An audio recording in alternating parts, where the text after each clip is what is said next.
Os que encontraram Mateus capítulo 8, versículo 23, digam amém. E os que não encontrou, misericórdia. Glória a Deus. Que nos diz, a minha epígrafe diz assim: Jesus acalma a tempestade. E entrando ele no barco, seus discípulos o seguiram. E eis que no mar se levantou uma tempestade tão grande que o barco era coberto pelas ondas. Ele, porém, estava dormindo. O que Jesus fazia? E os seus discípulos, aproximando-se, o despertaram, dizendo: Senhor, salve-nos que pereçamos. E ele disse: por que temais, homens de pouca? Homens de pouca? Então, levantando-se, repreendeu os ventos e o mar, e seguiu-se grande bonança. Por favor, no mesmo evangelho, só que agora no capítulo 14, no seu versículo de número 24. No mesmo evangelho de Mateus, nosso evangelista Mateus, capítulo 14, versículo 24, que diz: e entrando ele no barco, estava no meio do mar, açoitado pelas ondas, porque o vento era o contrário. Mas à quarta vigília da noite, dirigiu-se Jesus para eles, andando por cima do mar. E os seus discípulos, vendo andando sobre o mar, assustaram-se, dizendo: é um fantasma, e gritaram com medo. Jesus, porém, lhe falou logo, dizendo: tem de bom ânimo, sou eu, não temas. E respondeu-lhe Pedro e disse: Senhor, se és tu, manda-me ter contigo por cima. Por cima. E ele disse: vem. E Pedro, descendo do barco, andou sobre as águas para ir ter com Jesus. Mas, sentindo o vento forte, teve e começou a ir para o fundo e clamou, dizendo: Senhor, salve-me. Agora desocupe as suas mãos, vamos nos colocar sobre os vossos pés, vamos orar para que o Senhor venha nos direcionar essa palavra e falar conosco. Se coloque sobre os vossos pés, por favor. Vamos pedir para que o Senhor eterno venha nos revelar a sua palavra e venha falar aos nossos corações, porque eu também estou sedento para ouvir aquilo que o Senhor tem para as nossas vidas nessa noite. Vamos orar. Senhor Deus Pai, Todo-Poderoso, Espírito Santo. Senhor, antes de pedir alguma coisa ao Senhor, eu quero dizer que o Senhor é santo, Senhor. E quero enaltecer o Senhor Jesus Cristo nessa noite, Senhor Jesus Cristo, diante desta igreja. E dizer quão bom tem sido o Senhor para com as nossas vidas, ó Pai. Deus, usa-nos, Senhor, nesta noite de forma gloriosa, Senhor. Ó Deus Todo-Poderoso, que esta palavra, Senhor, vai de encontro, Senhor, aos corações que aqui estão desejosos, Senhor, e sedentos para ouvir a Tua palavra. Pai querido, é bem verdade, Senhor Jesus Cristo, que esta casa é Tua. A palavra, Senhor, que estamos em posse é Sua, Senhor. Tudo que pertence ao Senhor. Ó Todo-Poderoso, justo, ser conosco nesta noite, ó Senhor. É o que nós te pedimos em nome de Jesus. A igreja diga um amém e sente. Vamos aplaudir ao Senhor com muita forte nisso. Poder tomar os vossos lugares, por favor. Queridos e amados irmãos em Cristo Jesus, a Bíblia, ela nos mostra, a Bíblia, ela nos aponta e nos revela 3 tipos de tempestade. Quantos tipos de tempestade eu disse? Quantos tipos de tempestade eu disse? A Bíblia vai nos mostrar 3 tipos de tempestade. E a primeira tempestade que a Bíblia vai nos revelar é uma tempestade cujo autor somos nós mesmos. É bem verdade que quando eu falo sobre tempestade, é bem verdade que os irmãos vão compreender que eu estou falando de uma situação caótica, de uma situação difícil, de uma situação complicada, a qual nós enfrentamos. E tem tempestade que nós mesmos somos os responsáveis por levantar, porque muitas vezes nós não oramos, porque muitas vezes nós fazemos por emoção e agimos por emoção, e não queremos ouvir o conselho de Deus, e muitas vezes por não ouvir o conselho de Deus, nós atraímos tempestades contra a nossa própria vida. E um exemplo bíblico que nós temos aqui para comprovar o que eu estou dizendo, é quando Saul agora ele vai oferecer um sacrifício, fazer algo que não era para ele fazer. Saul agora ele arma uma tempestade contra a sua própria vida, e a partir daquele momento, a sua vida passa a ser caótica e catastrófica. E é bem verdade, queridos irmãos e minhas irmãs, nós somos responsáveis por muitas tempestades que acontecem contra a nossa vida. Porque quando o pai e a mãe dizem não faça, os filhos querem fazer. Muitas vezes os nossos líderes, os nossos pastores nos aconselham e muitos não querem pegar o conselho. É bem verdade que Deus começa a falar muitas vezes e nós não queremos ouvir, porque muitas vezes a vontade de Deus ela vai de encontro à nossa vontade. E quando a vontade de Deus ela fere a nossa vontade, muitas vezes nós não queremos dar ouvido ao Senhor. Mas bem-aventurado é você que está aqui nessa noite, para ouvir a voz de Deus e atentar ao que Ele vai falar. E quando nós ouvimos a voz de Deus e colocamos em prática aquilo que Ele quer que nós façamos, os nossos pés são bem-aventurados, são bem-sucedidos em Tua presença. Segunda tempestade aqui, queridos. O segundo autor é o próprio Deus. A Bíblia nos diz que Deus ele anda no meio da tempestade. Deus também levanta a tempestade contra a nossa própria vida. Quantos estão me entendendo, digam amém. Deus também levanta a tempestade contra a nossa própria vida.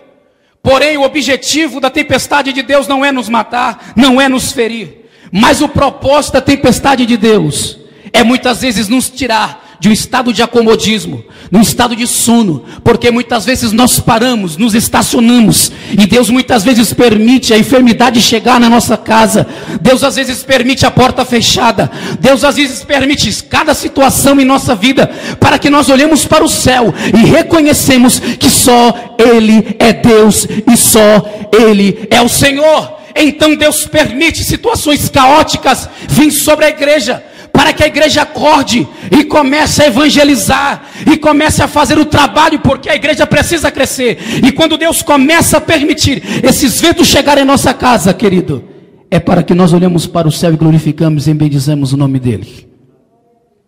A terceira tempestade, repita comigo, terceira tempestade.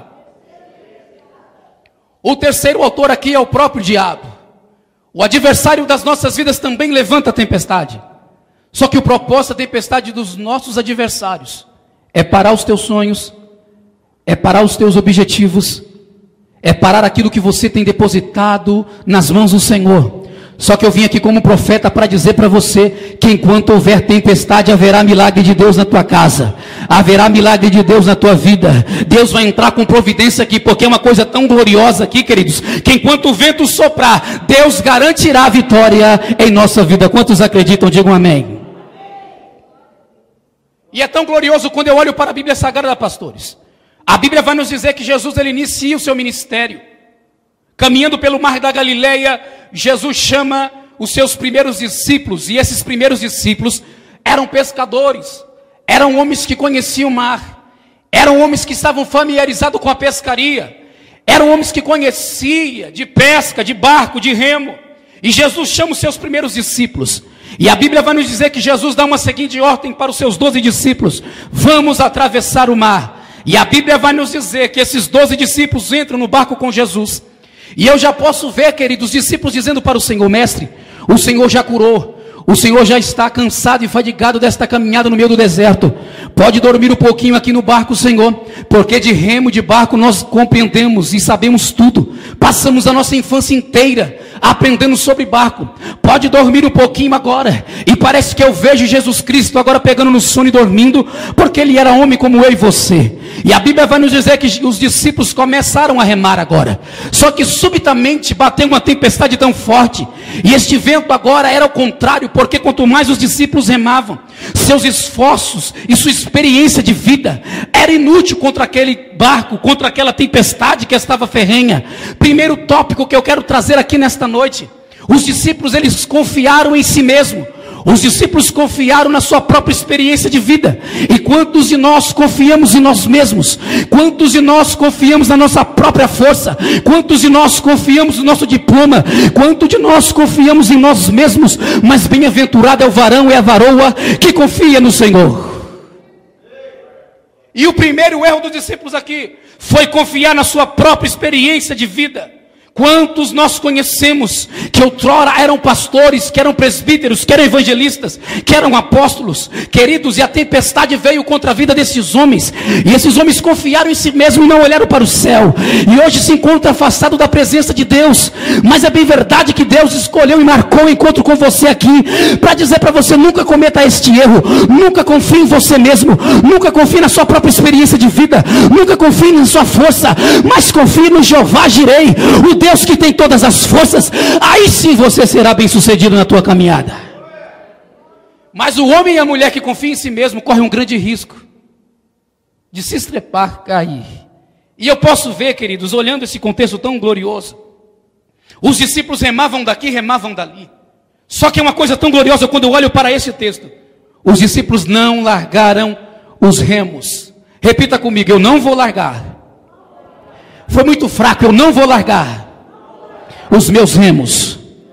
Olha que coisa gloriosa. Por mais que a tempestade estivesse sucumbindo às forças daqueles discípulos, por mais que a tempestade tivesse ferrenha ali, eles não largaram os seus remos. A tempestade estava soprando de um lado para o outro, eles olhavam e só viam escuridão, vento e trevas. Só que é uma coisa tão gloriosa aqui, que eles não largaram os remos. O segredo também aqui nesta noite é continuar olhando para Jesus e não largar os remos. Quantas pessoas entre o nosso meio que têm passado por provações e aflições e têm abandonado sua casa, sua família, têm abandonado o seu serviço, têm abandonado o teu ministério, têm abandonado os teus sonhos. Mas nesta noite Deus me trouxe aqui para dizer para você: segure bem os remos e comece a remar, porque o que há de vir virá sobre a tua vida e não tardará, diz o Senhor.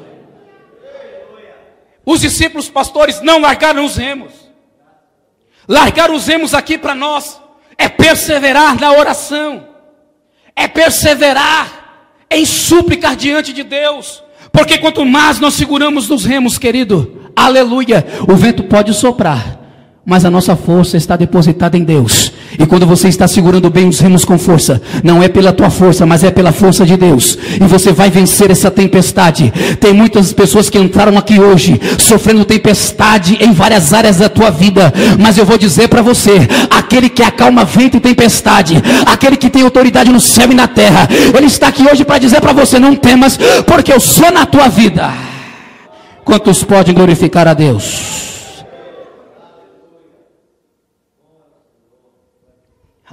E outra coisa gloriosa, pastores, que eu vejo nesse texto aqui, é que a água começou a entrar dentro do...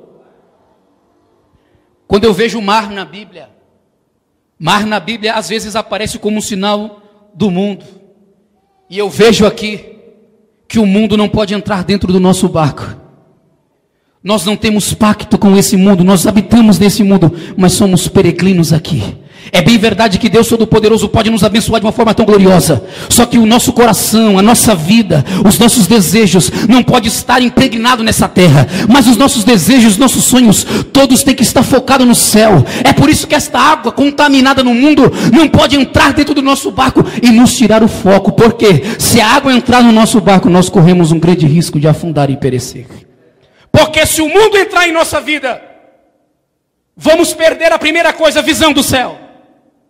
Se o mundo entrar na nossa vida, outra coisa, vamos nos enfraquecer espiritualmente. Vamos deixar de ouvir a voz de Deus, vamos deixar de caminhar com Deus, porque o mundo começou a sufocar. Mas bem-aventurado é você que entrou aqui nesta noite, porque assim como os discípulos começaram a tentar tirar a água do barco, ou seja, o mundo da vida, trazendo para os dias de hoje, você, a partir de hoje, vai começar a fazer uma autoanálise e vai começar a dizer: o mundo não pode entrar na minha vida, a concupiscência dos olhos, a soberba da vida não pode fazer parte de mim. Jesus me chamou para a santidade, porque sem santidade ninguém verá o Senhor. E esta água contaminada não pode entrar dentro do teu barco, mas a única água que pode entrar dentro da nossa vida é água purificada, que é o Espírito Santo de Deus. E quando esta água limpa, purificada, sagrada, começa a entrar dentro do nosso barco, oh glória a Deus, as coisas começam a fluir naturalmente e o poder de Deus começa a se manifestar na nossa vida.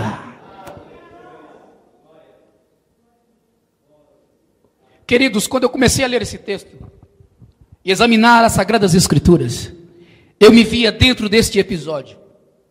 Eu não sei quando os irmãos estão lendo a Bíblia, Consegue se imaginar dentro do contexto. E parecia que eu estava sentado ali junto com os discípulos e vendo toda aquela cena. E é tão interessante aqui que eu creio que quando um cansava remando, o outro revezava e assumia o controle. Oh glória!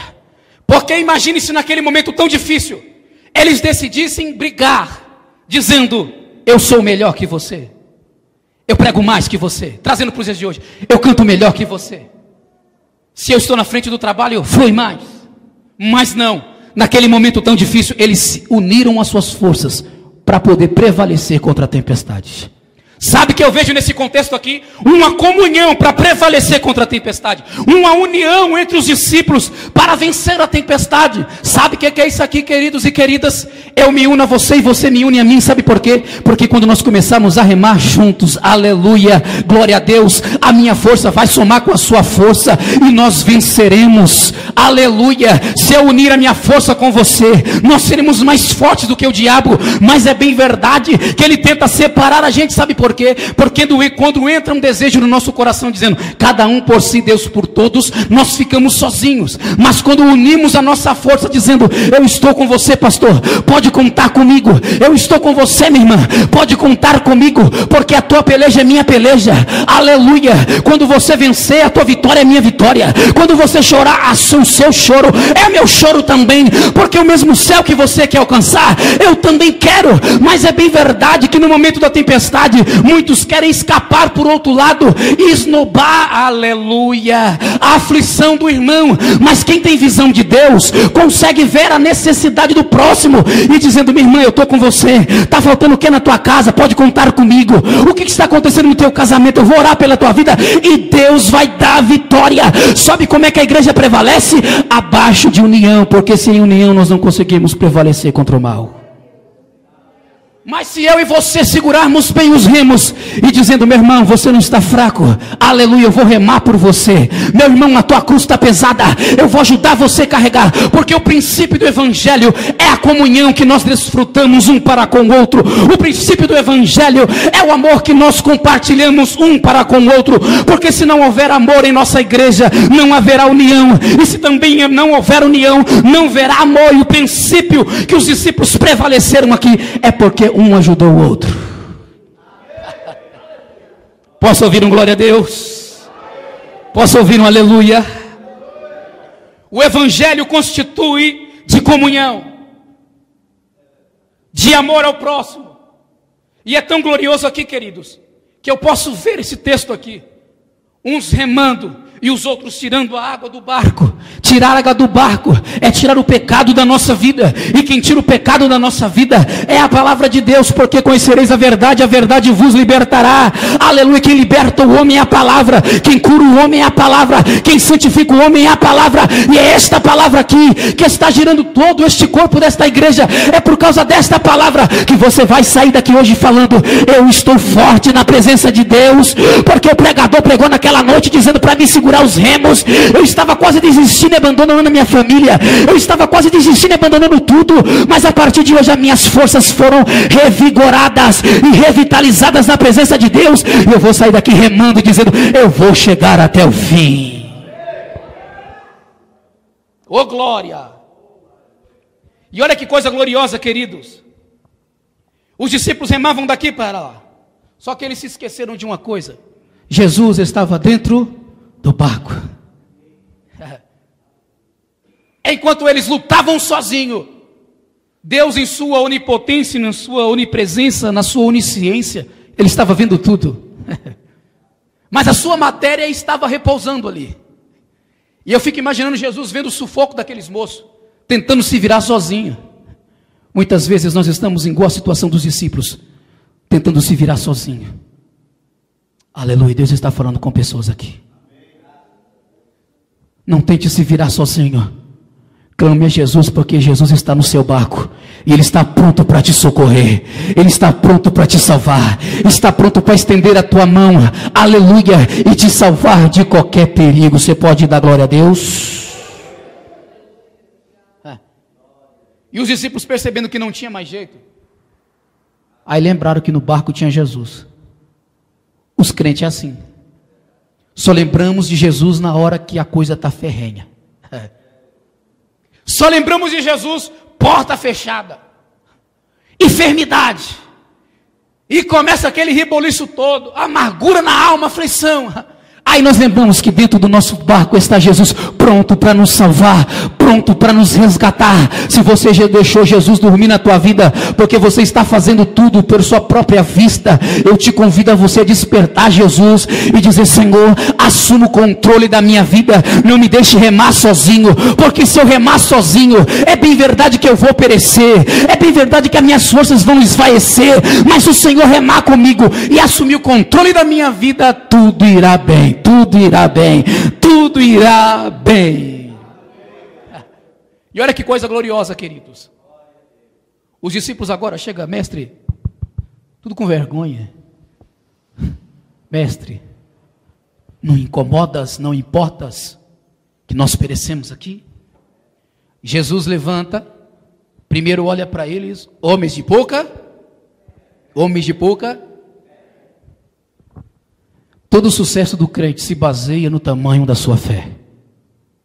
Se eu não tenho fé em Deus, eu vou orar e não vai acontecer. Se eu não tiver fé em Deus, eu vou clamar, e o meu clamor não vai adiantar porque eu não estou crendo.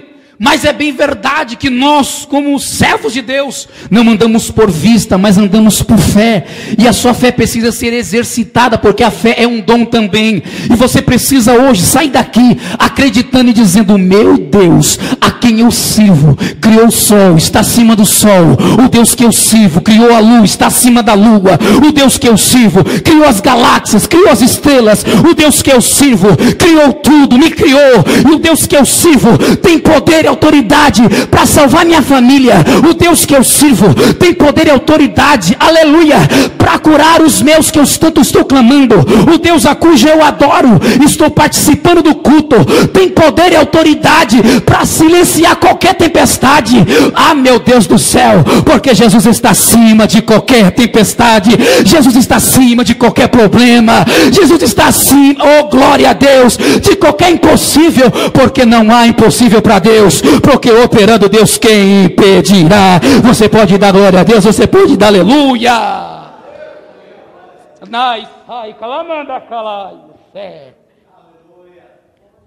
O Deus a quem você serve está acima da tempestade. Tem muitos crentes que se desesperam, e é bem verdade isso.